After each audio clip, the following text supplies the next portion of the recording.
Welcome to the Thin Blue Line Outdoors. My name is Cody Johnson, and I'll be your host. I'm one happy hunter right now, man. Alright, guys. Here she is.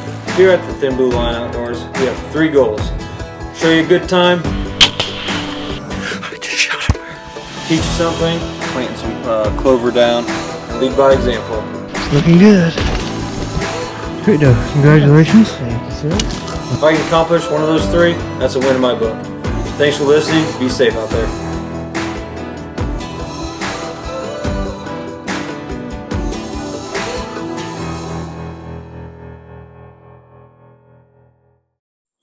Alrighty, everyone. This is the Thin Blue Line Outdoors podcast, episode 26. We're going to do another Zoom podcast here before I introduce my guests here.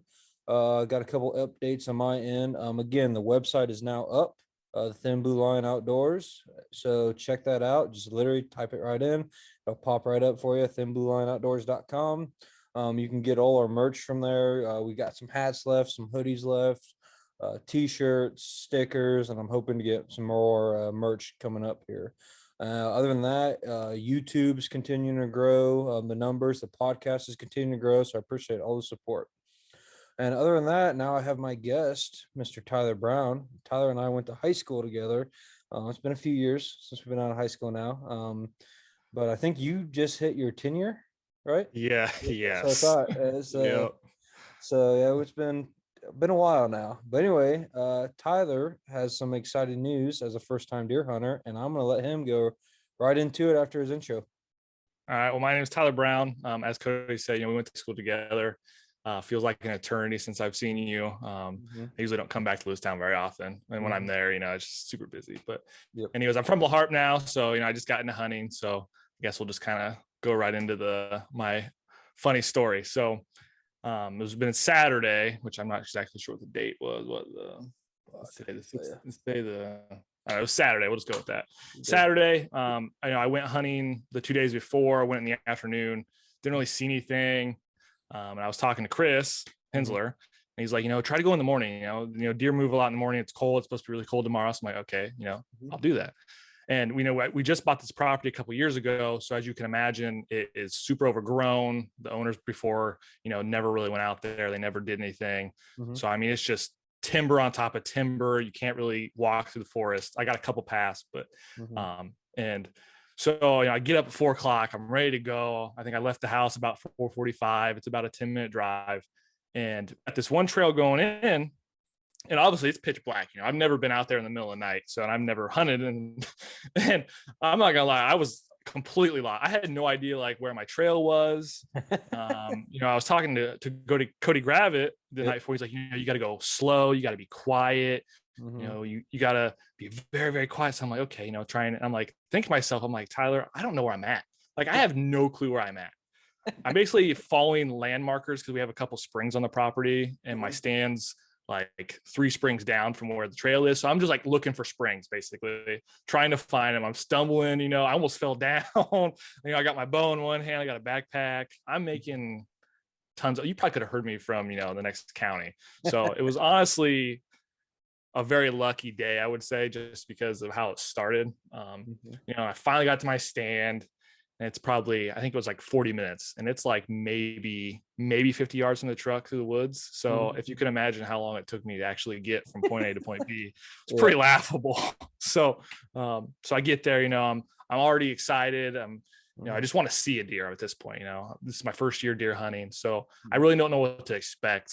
People tell me different things you're going to see deer and you're just going to lock up. You're not going to know what, you're going to get really nervous, and then it's just kind of disappear for a little bit. We'll get into that. But so, sun's coming up about 6:50, and I'm hearing some things. So I'm like, I'm in a blind. I'm not in a tree stand just because I started so late this year. So I just put a blind down and I'm not really a big fan of heights. So I'm not sure I'll ever get up in the trees.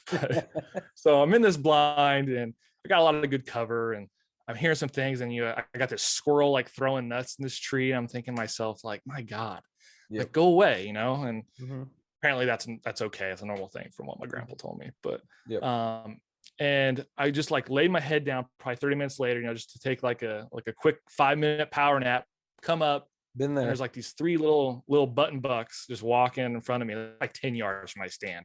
And I'm just like, holy shit. Like, I'm just like shaking at this point. I'm like, I know I'm not going to shoot them, Yep. but just, them being there was just like, holy cow, like, okay, like this is real. This is, this might happen today. And something on the, like out of distance where I couldn't see, started blowing, and they kind of got the attention of it, and they started to walk away. And I don't know what it was. I mean, I'm not really familiar with deer hunting, so to me, I'm like thinking like, what the hell? Like, it was like a bigger buck trying to like push it off, or did one of them, like, can one of them smell me? And he's like, blowing to tell them like, hey, get out of here. So I was like, okay, got to be really quiet. And I just like froze for a little bit, and they disappeared. Probably 5 minutes later, this is 8:30, 8:20 ish. I got a doe coming off to my west, completely different direction. And I swear that this deer saw me from 40 yards away, because she's like going like this, and I'm pretty positive we made eye contact. Weirdest 5 minutes of my life. And I'm just like trying not to move. And I'm like, how does she see me? I did everything. I sprayed down. I, took a shower and that stuff. I washed my clothes and that nonsense. I was like, how? Like, how do you see me? So then she kind of like walks up, the way, and goes up the hill, because I'm kind of like in a ravine, because we have a river that goes right through our property. So I'm like kind of like down on the flat part. And so I'm thinking, that's probably my last chance. It's almost 9 o'clock. I'm probably not going to see a whole lot. I need to get out of here. I've been here since 6. I got a lot of things I need to do. I'm like, okay, I'm going to wait 20 more minutes. I'm going to wait till about 9:30, maybe 10. I've been out here so long. I'm already cold. So, what's another hour? So, and then all of a sudden I just see this doe coming down, and she wasn't really paying attention to me, at least. And she's just walking. I'm like, okay, I grab my bow. And at this point I'm like, my bow is like moving, like it's like I'm just like shaking. I'm like, God, I just want a shot. I just want an opportunity to line her up. If I don't take a shot, that's fine. I just want a chance to say that, hey, I had that chance today, and tomorrow we'll get after it again. And she starts walking. I'm pretty sure she saw me, because she stops and she's like looking at me. And at this point, I got my bow. Like, I'm ready to go. I mean, I'm setting down. So I've never shot a bow setting down before. So that was probably really not smart of me. I would be practicing that. Yeah. Hindsight. And I'm not even joking. So I'm pulled her back, and she's like courting towards me. I'm thinking to myself, okay, if I take a shot, it's got to be directly like, in the chest, or I need to wait until she, goes broadside. And I'm thinking, okay, I'm pretty comfortable from, I think she's probably 16 yards roughly. And I'm like, I'm pretty comfortable at 20. Like, I'm like, okay, I can hit her. I know I can get her if, if she gives me the chance. So she walks a little bit, gets out of the brush. I just blacked out at this point and just let go. And she jumps like 6 feet in the air. And I'm just like, I think my mouth is like on the ground. I'm like, did that just happen? Like, did this just happen? Yeah. And at that point, I'm sure you experienced this before, but I shot her, but like, I really didn't see the arrow go, because I think I was just so, into it that I wasn't really sure what just happened. So I'm like sitting there, and, my grandpa told me, like, sit there 10, 20 minutes. You don't really want to chase after them, because then they'll run and run and run. So I'm like, grab my phone. I'm like, I texted Lexi, my fiance. I'm like, hey, I think I just killed a deer. I'm not sure, but I'll let you know. And I'm just like freaking out, at this point. And I get up, and I unzip my thing. I'm walking towards where I shot her, and I'm like, okay, all I got to do is I got to find blood or my arrow. That's all I got to do. And I'm like, okay, where's the arrow? Where's the arrow at? I'm like, okay, well, maybe it's stuck in her, but I pulled back 60. So I'm thinking there's no way, like, I had to go straight through if it was a good shot. And I finally found it was probably 6 yards behind her. Hey, Tyler, I just lost audio for you.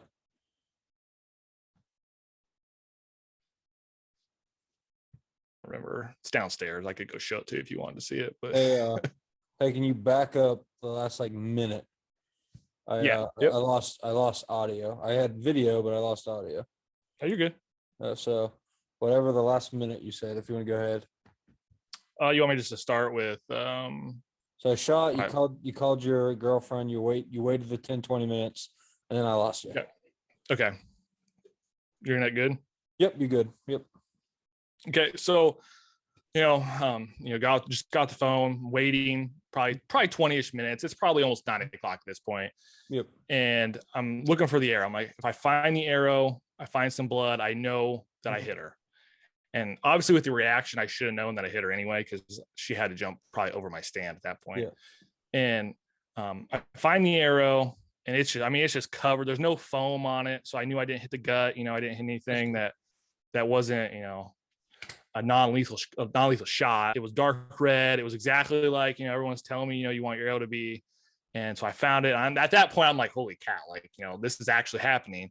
And I'm like stumbling through the woods and, trying to find her. And it's probably like, she went up probably 20 yards. And then for whatever reason, scooted like 5 yards and then came literally straight back down towards the stand. And obviously I wasn't really paying attention at that point. And so I'm walking up on her. I see her laying there. So I called my grandpa. I'm like, hey, killed a deer. I've never skinned a deer. I've never gutted a deer in my life. All this stuff. I'm like, hey, what do I need to do? How do I need to do this? What do you want me to do? And he's like, it's pretty cold right now. So, if you can get to my house, like within 2 hours, you'll be good. Oh, yeah. I'm thinking to myself, like, okay, at that point I'm like panicking because he lives probably 20 minutes from me. I'm thinking to myself, yeah, about 20, 15. I think I got there in 15, but I'm thinking to myself, I'm not a big person. Obviously, haven't really changed much since high school. I'm thinking to myself, how am I going to get this deer out of the woods by myself? Like, how am I going to do this? So I call my brother, and he's one of those guys, you call them and they don't show up for like a half an hour. They're like, oh yeah, I'll be there. But it's like probably 30 minutes at that point, they actually finally show up. So I just went back to my blind, put all my stuff in there, and literally just drug her as close as I could get it to the truck. He shows up. He's laughing because I'm like, out of breath. I'm dying. He's like, yeah, you're pathetic. I'm like, dude, like, one, I'm out of shape. I work from home. I'm in my office 24/7, so I don't get a whole lot of activity. So now I understand why you and Kyle were talking about, exercising and getting ready for that trip. Yeah. Makes sense now. Yeah, that was a whole other monster, but yeah. So I'm like, barreled over, and he's laughing. We finally get her up. I called it in, and I've never called deer before, so that was a whole adventure in itself. They really didn't give you a whole lot of directions. I didn't really know. No, that's something we should talk about. We'll talk about it at the end. Yeah, that's a whole nother thing. Yeah, and it was asking me questions about seeing turkeys and wild, and I'm just thinking to myself, like, okay, where do I put the tag? What do I gotta do? I finally got the number. I think I had to repeat it like 6 times because I just was so like still shaky that I couldn't completely think properly. And then we got to my grandparents, and my uncle showed me kind of the ropes, and we finally got it skinned, and we took trying to think of what they're called. Is it the fillets on the inside? Oh, the tenderloins. Yeah. So we took those off. We actually ate those that night. That's like a tradition. You got to eat them. You got to eat them as soon as possible. Yeah. And then we let her hang, let her bleed out, and then we skinned her and did all that fun stuff. So it was definitely, it was like one of those things where obviously, just getting new into hunting, and being in high school, I feel like, I always used to like make fun of you guys. Like, no, you guys are crazy. Like, why do you guys want to do this? Right. Yep. And I get home Saturday, probably like 5 or 6, got home to my grandparents' house. And I'm like, God, okay. So I've got, we have landowner tags. So I've got a couple more tags, and I'm like, what's the weather tomorrow? Like I kind of want to go out in the morning. And my fiance is like, oh, you don't need to go out. Like, just take the day off. And I'm like, well, I mean, that was actually like really like fun. And I've got a lot of, trail cams of bucks. Like, we've got a 10-pointer and an 8-pointer. And I'm like, okay, now that I'm going out, I don't have to worry about actually killing something. I can wait. I got my first kill. I did what I wanted to do this year. So I'm already 5 steps ahead. And I've still got, a couple months left. So I think I'm probably going to go out this week. Yeah. Late October and November. Hunting's going to get even better. So. Yeah, so that's kind of the story in a nutshell, and I think it's probably going to be a day that I'd never forget, just because of how it started and then how it ended. And I think it makes me more excited. I think just from feeling what it was like to actually find that deer and know that you finally got your first kill, and it's like, okay, time to go again. And then as shaky as I was with the doe, I'm not exactly sure what I'll be like if I see a buck, just because I'm sure that's like 500 times more exciting. So It, that'll I be a know whole it is for me anyway, and I get pumped on the dough, but I know like a buck, it's like holy cow. But yeah, mhm, it was definitely mhm. an interesting experience. And I think it's something I wish I would have started a long time ago. I just never really had that opportunity Yeah. until, the couple recent years here. So Mhm. I'm really glad I got into it, and I'm excited to get back out again. I'm hoping Yeah. that we get a cold weekend. And Well, I know you probably can't, but we got a cold front coming. It'd be tomorrow night it hits during night. So Thursday morning, Friday morning are going to be money. I don't know if you can go, but if you can, I would recommend. I might be able to swing it. Uh, Yeah. mhm. Working from home has its perks. So There you go. we'll just say that. There you go. That's good. That's good. Yeah, I was super pumped for you. You and Cody are the only two like buddies of mine that have had any success this year. Which Cody Gravis, who we're talking about, he's probably gonna be coming on the podcast. Him and I've talked about him coming on, and he killed a nice buck this year. So hopefully he'll be on. Yeah. I was super pumped for you. Just mainly like, I mean, I like it when anybody kills a deer, but when you kill your first deer, that's awesome. Like especially like I know you texted me this summer like different questions and stuff about shooting, so it's cool to see it pay off. I can't tell you the amount of questions I asked, like Mhm. just everybody that I know. My fiance's dad's a huge hunter.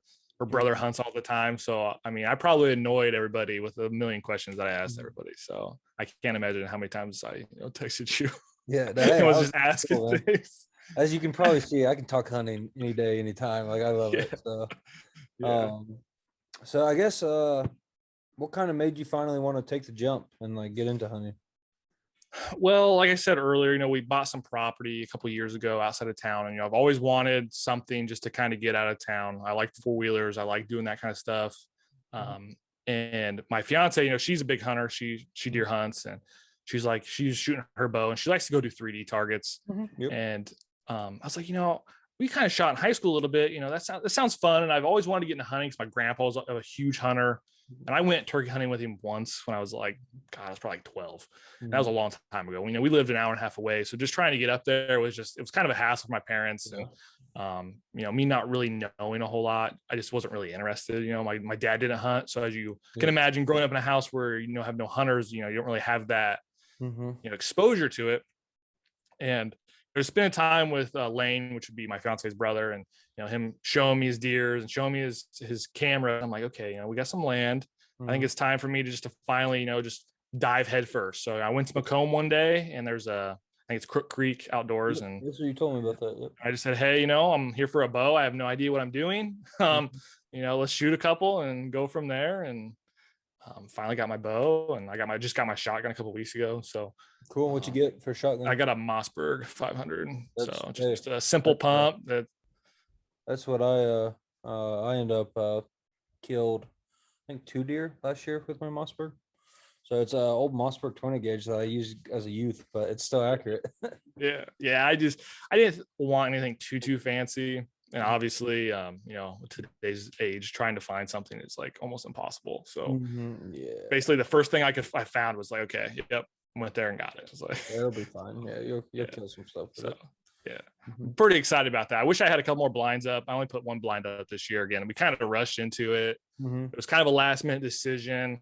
I mean, I got my license, I think, in July. Gotcha. I did my test and all that stuff. I was like, okay, I don't know if I'm going to go because, last year with COVID, I ended up losing my job. So it was kind of like, I wasn't really sure exactly the future. And then I finally, got rehired in the summer, and I was like, okay, whatever. Like Mhm. 2 months in, we're just going to dive head first and hope for Yep. the best. Yeah. And obviously it's sort of paid. I mean, it's paid off Saturday. So I'm hoping, Mhm. it can continue. And obviously, the landowner tags was a big bonus. But, Yeah. and then How obviously many with your channel, I like, mhm. Mhm. seeing you guys do that stuff and seeing my friends do is like, okay, I've got to get into this. Yeah, So yeah, and we're definitely gonna have to get together and actually go on a hunt sometime. yeah, Um, definitely. oh, what was I gonna say? How many acres you got? We got 56, 56. and Gotcha. it sets. I don't know if you're familiar with like the Lemoyne River. It's Mm-mm. more of like a creek than it is a river. It actually goes into the Spoon down by Havana, Oh, but okay, gotcha. it basically comes right through the middle. Okay. So, I mean, there's a lot of movement down there. So that's, I mean, from what I've heard, it's a pretty good deer hunting place. Obviously, I'm not Yeah. a big deer hunter, so Yeah. I don't really know what I'm looking Hopefully it for. worked out. Yeah. Yeah, that's good. Is it all timber? Do you got some field edges too, or? So we've got a bean field on the west side, and then there's a hay field on the east side. Good And deal. then I've got we had a bean field on our property and then a pond, but I don't think we probably won't plant anything next year because we're getting ready to build out there in a couple of years. So we're trying to get that all ready to go, and that's another beast in itself. So yeah, I get that. it's been quite the adventure, that's for sure. Yep. And I think, like, I want this spring, we got to go in and clear some stuff out, and I would actually like to not, fall over myself when I'm trying to get to my blinds next year, and just try to make it more, fit our style, and especially like our hunting and stuff. And I think Cody's actually wanting to come up and help out and kind of give me some tips and put cameras up. I love land management, man. Like I love hunting and stuff. Like in the off season, going out in the woods, cutting lanes, hanging stands. Like I love it all. Well, you guys want to come together? Let me know. Yeah, no problem. We get more work. The more help, the better. Yep. Because it is an absolute mess. Yep. Sounds like you need to get a full there. Hope you drag out those deer. I have one, but there's just no way to get it down to where my stand was. So, but luckily they're starting the bean field tomorrow. So luckily, once that's out, it'll be pretty easy.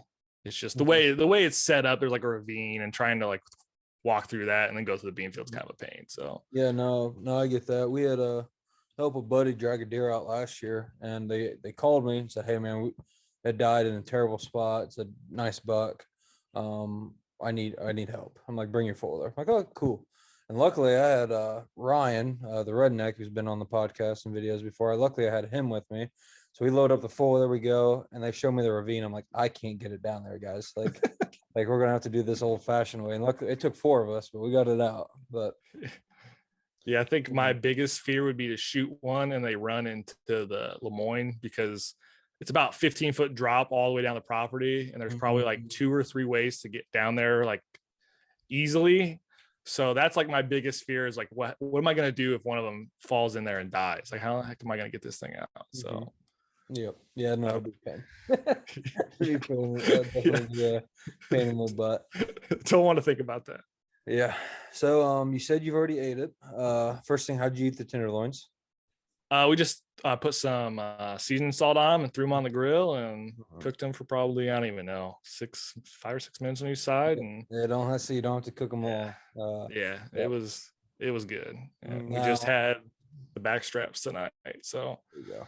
Yeah. So I saw your shot, obviously, in the picture you sent me, and that'll be the thumbnail for this podcast. But so I know it was a good shot. Was the heart? Did you hit in the heart? Was it lungs or? It basically went in through the heart, and then the way she was standing, it came out in her back lung. So it went straight through. Yeah. My grandpa's like, you couldn't have shot her any better. He's like, don't get used to this because this doesn't happen very often. Yeah. Yeah, well, that probably ruined that, but I do recommend you try heart sometime. Just to try it once. I keep all hearts of mine. I like them. They're good. It is a different taste. It is different, but either frying it up in a pan with butter, olive oil, and onions, or just deep fry it like you would fish. It's good. That's would be my recommendation. I'm always game to try something at least one time. Yep. Just once. Did you guys process the whole deer? Did you guys take it to a shop? Or no, we basically just cut it up and we froze it. And we're basically just waiting because my grandpa and uncle, they basically take their deer all together. So okay. So it's just frozen, and I plan on taking it to Farmington, Iowa, and turn it into beef sticks is the plan. But gotcha. My little sister loves beef deer jerky, so we might just grind it up and turn it into jerky. I don't know. Gotcha. We'll see. Yeah. You can't beat deer sticks. Like especially if you're gonna have somebody who's never ate deer before, just let them try a deer stick. Like they're really good. But yeah, no, that's what I didn't know, because that's a whole another animal. Like we process our own deer, except unless I get sticks. I do take it to a processor if I'm gonna get sticks. But it is nice to, like, you were there for the whole process. You know what I mean? Yeah, Shop Yeah, sorry to interrupt you, but you good. no. basically, when I got into it, I told my grandpa, I was like, I want you to teach me everything. So, in the future, I can just, because I don't want to have to rely on, taking a processor. If I can do it myself, so skin it was a process. I mean, that was an adventure in itself. I think the worst part was just gutting it. I think it was I was going to ask easier. you that. I think it was easier to skin it and, cut all the meat off and stuff than it was to actually, get her field dress. So Yeah. Did they make you do it, or did you just watch the first time? a little bit of both. They my uncle got through the stomach and stuff. He didn't want me to puncture any of that stuff. He's like, because he's like, that's a whole, thing in itself. He's like, you don't want to mess with that. So, but after that, we kind of did everything, or he kind of let me start doing everything. So I think it'll take me a couple of times to get used to it because it was a lot. But yeah, that's one thing I've had the fortunate. I'd say, I would say fortunate to help a lot of new hunters gut their first deer, or if it's not their first deer, they haven't done that many, and that's so that they're always they end up being like too careful that it either takes forever, or they're almost too careful and then end up making a mistake because they're like too careful. So you just got to get in there sometimes. But other than that, but one thing I want to talk about, you brought up that I don't think I've ever talked about on a video or a podcast was and hearing it. So every state has a different method when you shoot an animal, whether it's a deer or you say shoot an elk in Colorado, whatever. So in Illinois, if you shoot a big game animal, or a turkey, I think those are the only two species I can think of in Illinois that are this way. But like you shoot a deer, you're supposed to call it in. And on your tag, there's a number. You just call it in, and there's a couple questions they ask. So they, asked, did you kill it on private or public? Did you kill, was it a doe, buck without antlers? Did you kill it with a firearm? Did you kill it with a bow? If it's a buck, I think they ask how many points, I believe. If it's a doe, they do the inches from, I think it's eyes, nose. Is that right? It was like the tip of the nose to the inside of the eye. Yep. I think. Yep. And the back of your tag has a ruler on it. So if you don't actually have a ruler with you, you can use that. Thank God, because I was like freaking out. So I think it's in millimeters, if I remember right. Yep. So you got that, and then where to attach your tags. So if you got landowners, did you get the tape ones? Yep. Okay. So the tape ones, you usually on a doe, what I do, it's supposed to be a leg tag. There's one attached. You cut in between on the leg. There's a part kind of like their tendon. You cut where you hang it.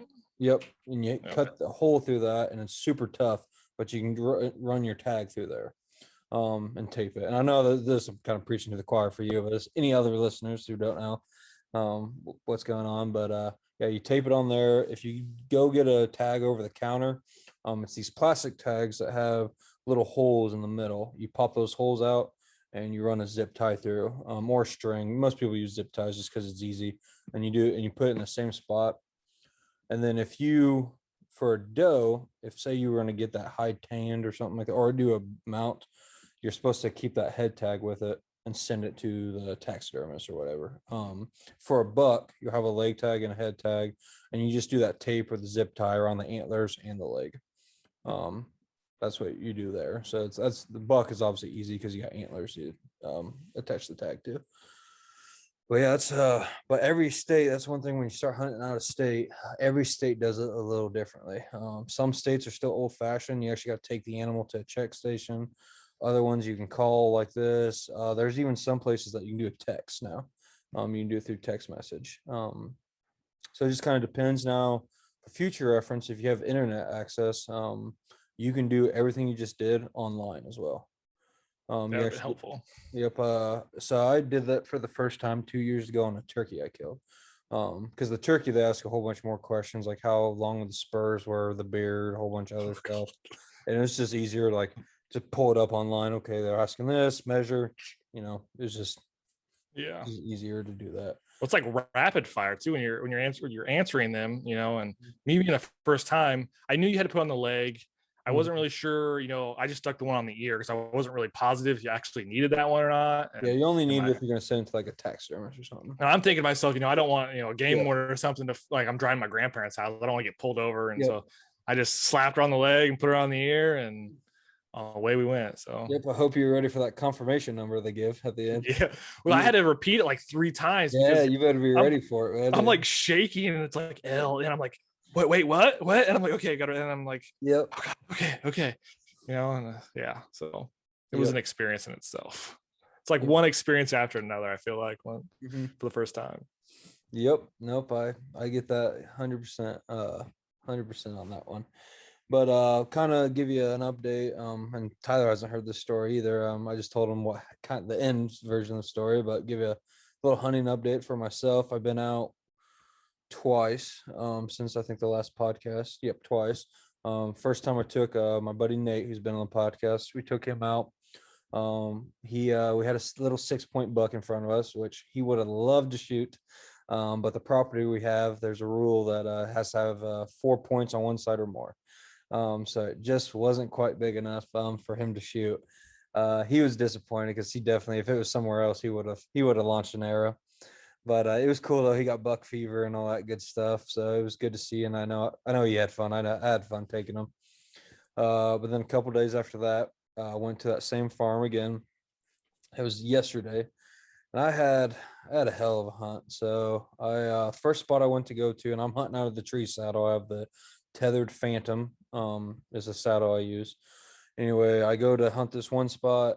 The farmer next to our property that we're hunting, they're picking right next to the edge. So I'm like that's probably going to spook some deer. So I'll go hunt this east side, excuse me. So I go hunt the east side, find a spot I like, climb up in the tree. The only thing left I had to do, I had the camera set up, I had my bow set up. The only thing I needed, I had 2 limbs hanging down in front of me that I needed to break, so I had a shooting line. So I'm reaching out and I'm breaking the limbs off and stuff, and I break the last one, and I kind of look out in the field, and about 100 yards, I got a doe staring at me. And that doe was not there before. When I started breaking the limbs, I looked, and it was not there. I'm like, are you kidding me? Sure enough, and there was 2 other smaller does with it. They spook. I'm like, oh great. And that's about 4:00 right there. The last hour of daylight, give or take, I see a whole bunch of does just start piling in the field. And I mainly set up, I wanted to kill a doe. I wasn't really like, yeah, I'll shoot a buck if I get a chance, but I set up in that spot figuring I'd get a shot at a doe. Anyway, these does start filtering in. I'm like, oh, here we go. They're about 150 yards working my way. And it's a picked cornfield I'm hunting. But anyway, the farmer, didn't have all the corn picked in the north end of the property. Sure enough, he comes back in. Spooks all those deer out of the field. I'm like, are you kidding me? So I'm aggravated. I'm not happy. And by the last half an hour, so about half an hour goes by. So I got a half an hour left of daylight. The does start coming back out, and I can hear the farmer coming again. I'm like, it's gonna spook him again. Somehow it didn't spook him this time. So like, okay, like here we go. It's gonna work out. And sure enough, this average doe, not a huge doe, but not a small doe either, just average, starts working her way towards me, and she gets about 40, 50 yards, but she's quartering towards me the whole time. So I'm like, okay, and I got the camera on her, I got the GoPro on me, like everything's working out well. Like I couldn't ask for a better camera setup. I keep ranging it. Okay, 40 yards. Okay, 28 yards. And I'm like, okay, as soon as she turns broadside, I'm going to put my 30-yard pin on her, shoot her. But she starts walking a little closer to me. And I thought like, okay, she's probably 25 now, which even then, I don't know what I was thinking. At 25 yards, I used my top pin. Why I did what I don't do in practice, I don't know. But anyway, I'm like, okay, I'm going to put my 30-yard pin right on her heart. If I hit high, it'll be a long shot. No big deal. Well, anyway, she ended up being a lot closer than I thought she was. And when I put my 30-yard pin on her, shot left and right was perfect, but I just right over her back. I'm like, are you kidding me? So anyway, she runs out there. Now she's only 40 yards, and I feel comfortable at 40. And I got a gap probably like this big through some brush, and she's standing right there. I'm like, oh, easy. I go to shoot. Well, there must have been one twig I didn't see because my arrow hit a twig like 10 yards in front of me and just launched the arrow. It didn't even come close. So I was like, are you kidding me? And then that doe just ran another 20, 30 yards, just kind of looked around and just moseyed off, like not even that spooked. Like, I don't know what happened. Um, Yeah. anyway, I ended up ranging where she was at the first shot, and she was 19 yards. So definitely misjudged that. I haven't looked at the footage yet. I know the footage caught it all though, so it'll be on.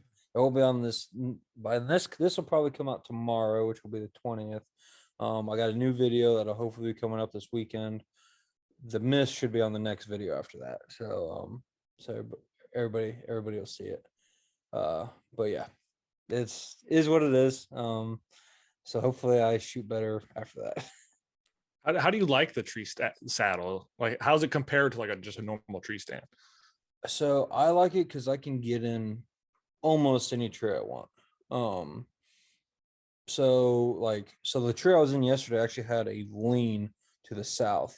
But I was so even though the tree you can never get a it'd be difficult to get a tree stand in it. Some stands you probably could, but with a saddle, you can actually go with the lean or against the lean. So I actually went against the lean, so it actually worked out. Like I was pretty comfortable the whole time. I've done a couple all day sits in it, and they're fine. Like you can't really nap in them like you can in a tree stand, yeah, which is good or bad. It depends how you take it. Um, but yeah, they're nice. They're comfortable. I like it. For the run and gun type hunter, I think they're better than a tree stand, in my opinion. The only I mainly use it on that property I was hunting because I treat it like public land. There's like 10 plus guys that have access to it. Um, we've had cameras and stands get stolen out there already. So every day I walk into those woods, my stands with me, and when I leave the woods, the stand goes with me as well. So it's nice that way. Yeah. And then this year, like with Ryan, I went hunting with Ryan, and we set up a ladder stand for him. Well, since I'm gonna be the cameraman and not the hunter, I climb the ladder, I get on the back side, I set up my saddle, and I'm all of a sudden I'm above him and on the back side of him. So it took me 5 minutes, if that, to all of a sudden I'm ready to film him. So it's nice that way too, as a cameraman point of view. Because like if say I went to your farm and you had some tree stands, I'll just bring my saddle, and if I was going to film you, it'd be no issue whatsoever. So Yeah, it's nice. I guess for me, I'm just being new. Mhm. Obviously, everyone says getting a tree is fine, and I've never done it before. And again, I'm not really huge on heights, but I've just been trying to figure out, why people do certain things. What's the difference between this and that? And Yeah. I feel like everyone has their preference, Yeah, really. don't get me wrong. A ladder stand's probably more comfortable, and as a new hunter, I would recommend it. Just go with a ladder stand. Um, can you hear me, Tyler?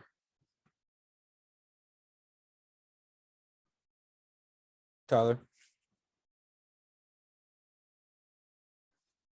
I lost you there for a second. Can you hear me? Yep, yep. Okay. So let's see here. Okay, good now. Um, but yeah, I would for a new hunter, I recommend a ladder stand a lot of times for the first time you're in a tree. And then I introduced Ryan and Jesse to these, and everybody I've introduced them to has liked them. They make these hunter safety lines now that you are attached from the moment you get to the bottom of the stand to all the way to the top. You are attached to the safety line the whole way.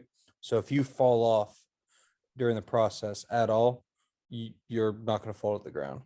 Um, I know I have them on 90% of my stands.